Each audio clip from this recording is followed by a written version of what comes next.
que Pablo recibió una grave lacrimógeno que lo lastimó mucho. Y además queremos hacer que suba Calo. Vení, Calo. Caloyan es un fotógrafo compañero que fue uno de los que sacó la foto del gendarme que disparó, que descubrió que fue gracias a fotos de Calo y de otros compañeros nuestros, pero además, y esto lo venimos a denunciar, él trabajaba en el Ministerio de Cultura de la Nación y justamente por esa foto lo despidieron, lo cual demuestra la época que estamos viviendo. Así que bueno, le paso el micrófono a Grillo y a Calo para que nos diga unas palabras y esperando que todo esté bien. Gracias primero, ¿no? Agradecer a todos y simplemente, bueno, extender el saludo. Le comenté a Pablo que iba a haber una actividad de él, estuve hace un ratito con él. Le dijo que les mando un saludo a todos y que quiere estar en la calle. Ya me pidió la cámara, me pidió que se ve que se armó un proyecto fotográfico ahí en terapia. No le dejaron, por supuesto, en terapia no pueden estar con cámara, pero ya me pidió la cámara. Así que están ganas. Hoy le sacaron las vendas que tuvo de la última operación. Aparentemente ya no tiene pérdida, al menos hoy no tenía pérdida. Si sigue así, pasa a rehabilitación. Así que bueno, va a estar con ustedes nuevamente en poco tiempo. Esperemos. Gracias.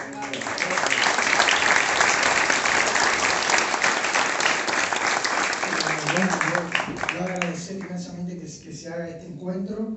Creo que más que nunca se evidencia la importancia de los reporteros y reporteras gráficas poniendo el cuerpo en la calle. Más que nunca fuerza Pablo. La noche que yo me di cuenta que era posible que tenía la foto del gendarme y que leía en una foto que había hecho que el nombre y la identidad del gendarme,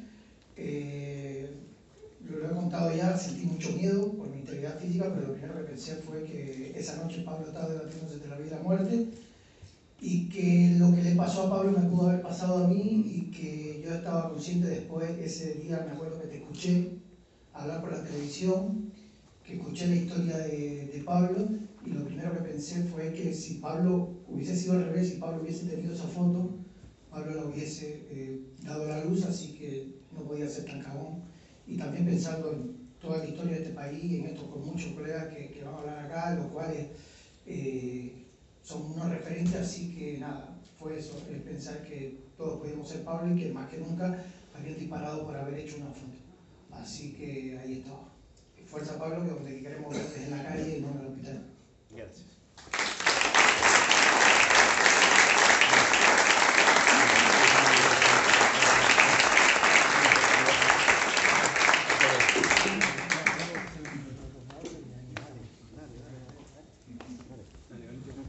¡Fuerza Pablo! ¡Fuerza Pablo!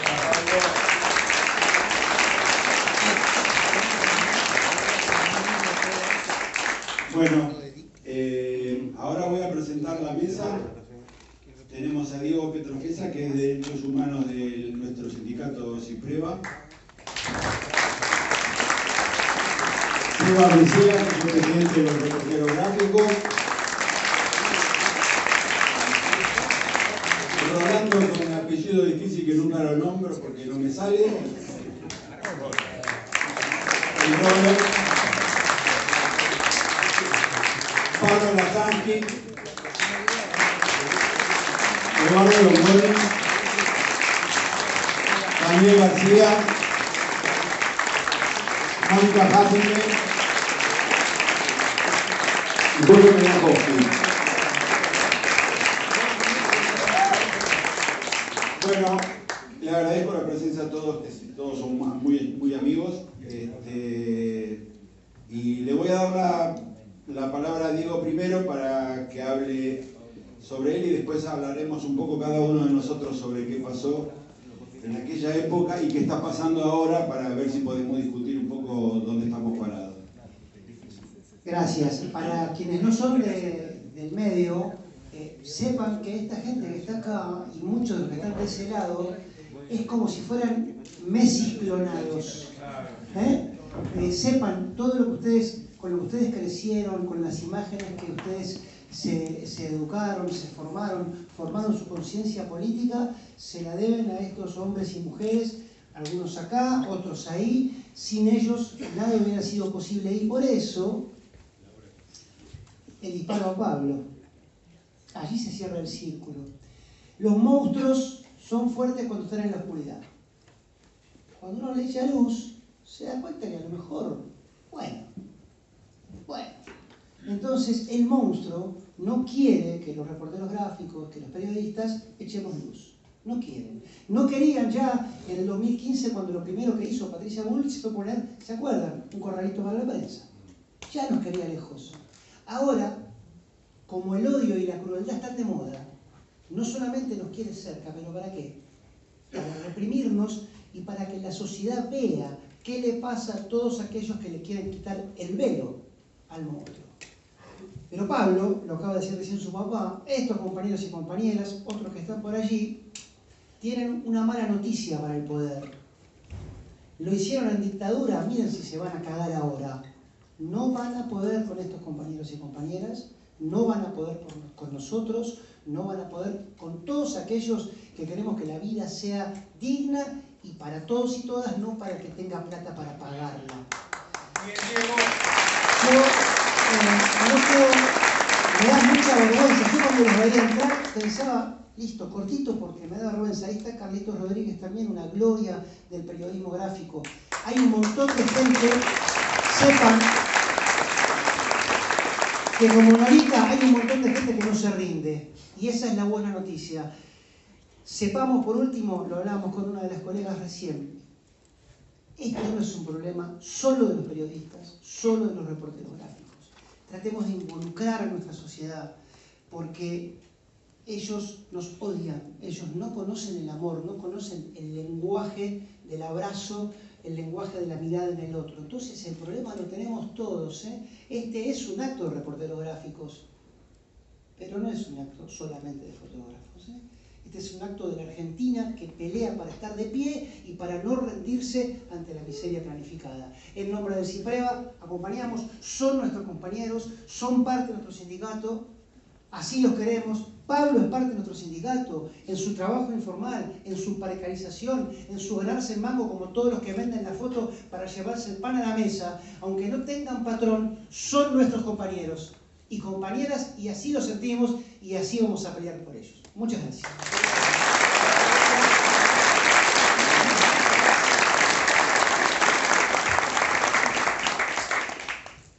Buenas tardes.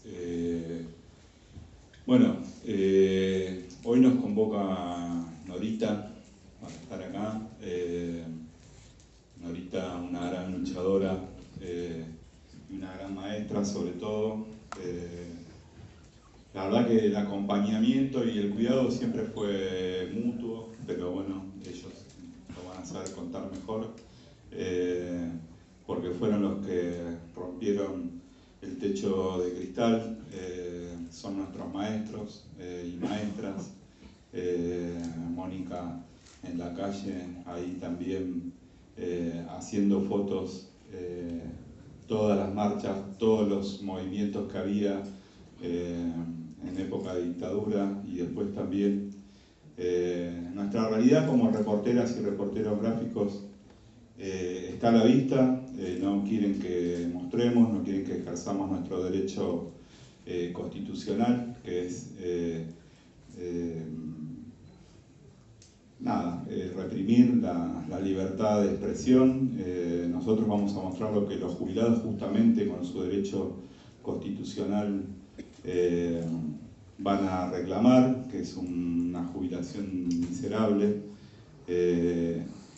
Y bueno, lo que venimos advirtiendo, como dijo Diego, desde 2015 y después cuando asumió nuevamente Patricia Bullrich como ministra, que este protocolo, aparte de ser anticonstitucional, ni siquiera son capaces ni tienen la dignidad de respetar el propio protocolo que es anticonstitucional. Y bueno, lamentablemente el 12 de marzo, advirtiéndolo 2 días antes en una conferencia de prensa con CIPREVA, FATPREN y las jubiladas y jubilados, pedimos que sea una marcha pacífica y pasó este arrebato injusto, loco y adrede por parte de la Fuerza de Seguridad contra Pablo, que podía haber sido cualquiera de nosotras, de nosotros. Y que por suerte hoy Pablo está mejor, como dijo Fabi, y lo queremos ver en la calle haciendo fotos nuevamente. Lo primero que hicimos al otro día como asociación es pedir la renuncia inmediata de la ministra, y seguimos en esa lucha junto con el CEL, CIPREVA y FATPREN, y no vamos a bajar los brazos. Vamos a seguir haciendo fotos. Recién vengo de la marcha de las jubiladas y jubilados, y siempre vamos a estar ahí mostrando lo que sucede, mostrando lo que otros no quieren ver y lo que quieren ocultar. Pero bueno, agradecidos por la invitación, y diciendo que vamos a estar presentes siempre junto con las compañeras y compañeros como trabajadoras y trabajadores de prensa. Aunque nuestro salario esté, el 76% de nuestros trabajadoras y trabajadores está por debajo de la línea de pobreza. Esto es amor y vocación por lo que hacemos. Tenemos que luchar, nuestra mirada tiene que ser, más allá de que no nos repriman, por un salario digno y justo. Y bueno, en ese camino estamos. Así que fuerza Pablo, fuerza Fabi, la familia, Cora, las amigas, los amigos, estamos ahí con ustedes. Norita hubiera estado ahí firme en el hospital, la conocemos, que iba a todos lados. Así que, bueno, la palabra a los maestros.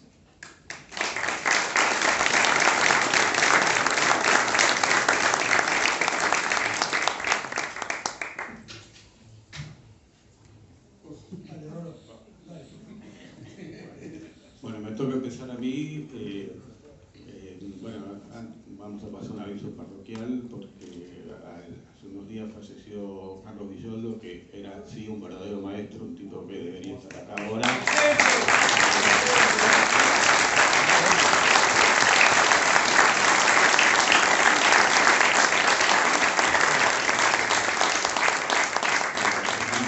Eso y como nos pegó a todos, bueno, la idea un poco era hablar de las diferencias y las similitudes que había entre el trabajo durante la dictadura y lo que estamos viviendo ahora.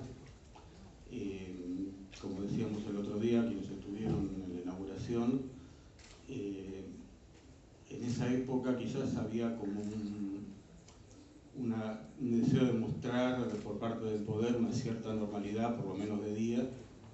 Entonces ciertas cosas pasaban de noche, pasaban en la oscuridad, pasaban con las desapariciones, con los grupos de tarea, con los vuelos de la muerte, con lo que sea, pero no pasaban a la vista del público. Y nosotros como fotógrafos, que recién empezábamos y que creíamos que estábamos testimoniando la historia, no éramos tan pretenciosos, pero teníamos un poco alguna idea que estaba mostrando lo que pasaba, no podíamos fotografiar todo eso. Entonces todas las fotos que son emblemáticas de la dictadura en su mayoría son fotos que son sugerentes o que muestran situaciones con ironía o con algún tipo de sutileza, pero pocas fotos hay realmente de situaciones realmente dramáticas. Porque, digamos, había una consigna de mantener cierta normalidad aprendida en Chile, donde quemaban los libros y secuestraban a la gente y dejaban entrar a los medios periodísticos a los campos de concentración, y eso le valió que la iglesia se pusiera en contra. Entonces acá la idea era que estar, digamos, y no mostrar las cosas a la luz del día.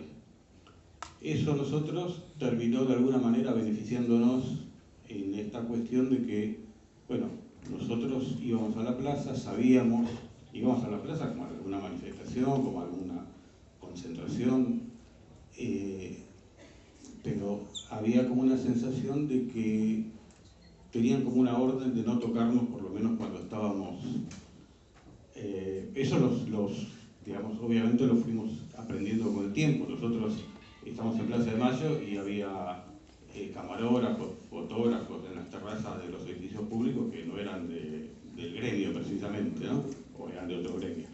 Entonces, la diferencia central era esa. Nosotros teníamos como una cierta protección sutil, porque no sabíamos lo que podía pasar después, una vez que dejamos el ámbito público. La diferencia ahora, y la otra diferencia es que con el paso del tiempo y cuando se fue acercando la democracia, nosotros logramos como colectivo, como parte de la prensa, cierta empatía con la gente, lo que ahora se diría la licencia social. Éramos bien vistos por la gente. Y a su vez, los medios también tenían cierto compromiso, en mayor o menor medida, con ciertos valores,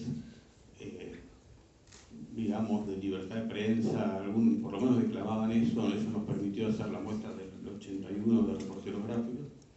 Y finalmente, como contracara de esto, lo que pasa ahora es que ahora vos podés pegarle a un jubilado, podés pegarle a un fotógrafo, podés disparar a mansalva, podés usar gas pimienta en público, transmitido en directo, con millones de cámaras, con cientos de redes sociales, y parece que eso está legalizado.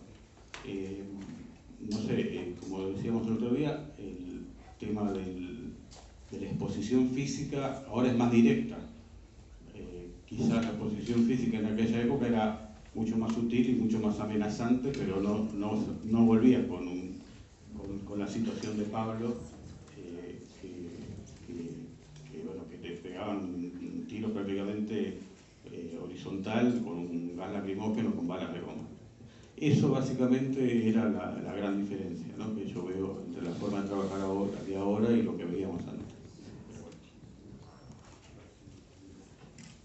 Bien, el que habló recién es Pablo Lasansky y ahora Edu Longoñi.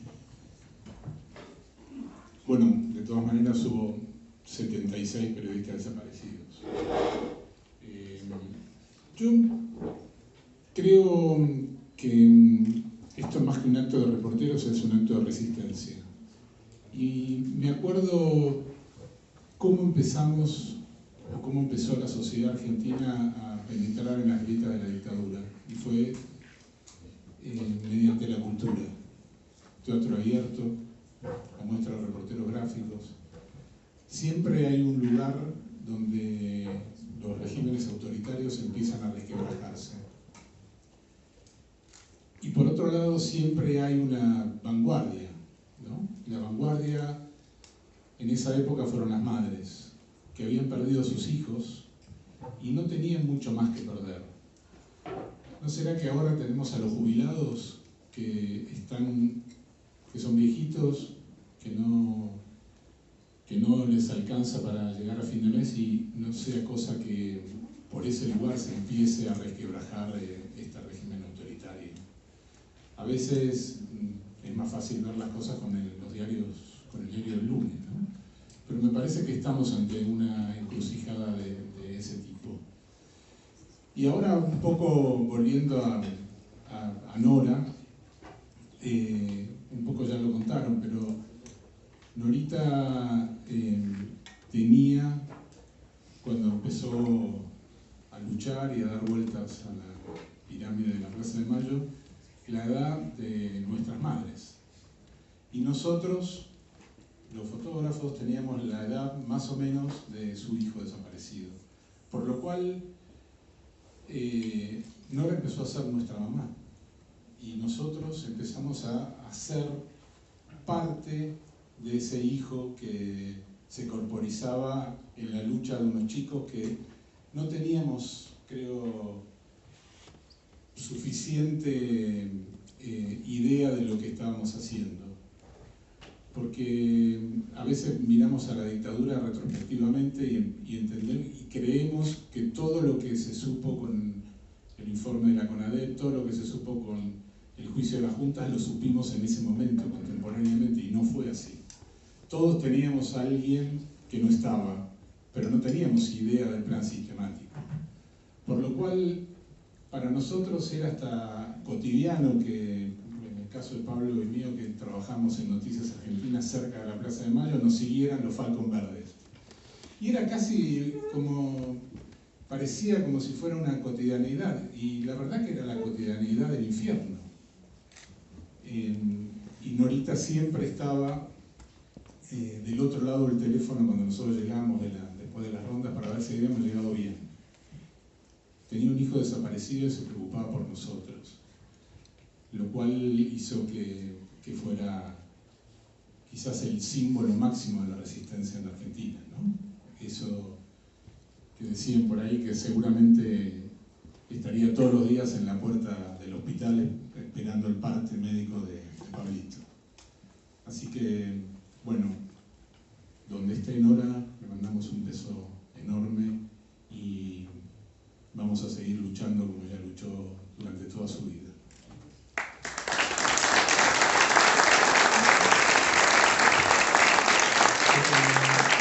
Gracias. Bueno, Mónica Hasselberg. Bueno, la verdad que estoy emocionadísima porque revivir todo esto, los escucho hablar y me transporta. Bueno, en esa época yo no tenía ningún vínculo con Argra, y con mi marido veníamos a hacer fotos de publicidad, así que cuando empecé a sacar fotos a las madres, después se transformó en una militancia prácticamente, no salían en ningún lado y la mayoría de las fotos las vimos, prácticamente las vi yo porque Breno murió en el 95 sin ver la mayoría de las fotos que sacamos durante la dictadura. Para mí, yo tenía claro que esas fotos eran importantes porque estaban testimoniando lo que estaba pasando, y para mí era indispensable ir a las marchas. Yo iba todos los jueves, salvo cuando estaba por nacer mi hijo, que nació en el 81, pero iba embarazada también. O sea, es lo que decían hace un rato, ¿no? Que decían ustedes que teníamos conciencia, pero no de la magnitud, porque si no, no hubiese ido embarazada a sacarle fotos a las madres.